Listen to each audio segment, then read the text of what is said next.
Hi பிள்ளைகள், ஒரு கடைக்கு போகிறீங்கன்னு வச்சுக்கொள்வோம். அந்த கடையில் சில பொருட்கள் வாங்க வேண்டியிருக்கு. முதலாவது உங்களுக்கு இது அது என்ற விஷயங்களை சுட்டி காட்ட தெரிஞ்சிருக்கணும்.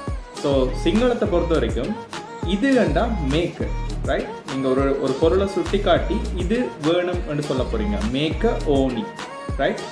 மேக்க கீ அது, இது எவ்வளவு.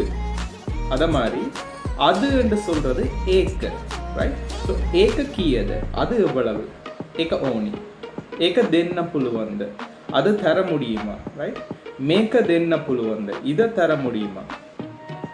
கடைக்காரர் வந்து சொல்ல போகிறார், இது வந்து 1500, இது வந்து 2300, ரைட்? இது வந்து 1500 ரூபா, அது வந்து 2300 ரூபா, இப்படி சொல்ல போகிறாங்க. நீங்கள் கேட்குறீங்க, அடுக்கரலா தென்ன பேரிது, குறைச்சி தரையிலாதா, அடுக்கரான பேரிது, குறைக்க இல்லாதா என்று சொல்லி கேட்க போகிறீங்க, ரைட்? ஸோ ஒரு கடைக்கு போகிறீங்கன்னா குறைஞ்சது உங்களுக்கு நம்பர்ஸ் தெரிஞ்சிருக்கணும். இது அது எவ்வளவு இப்படியான சொற்கள் தெரிஞ்சிருக்கணும்.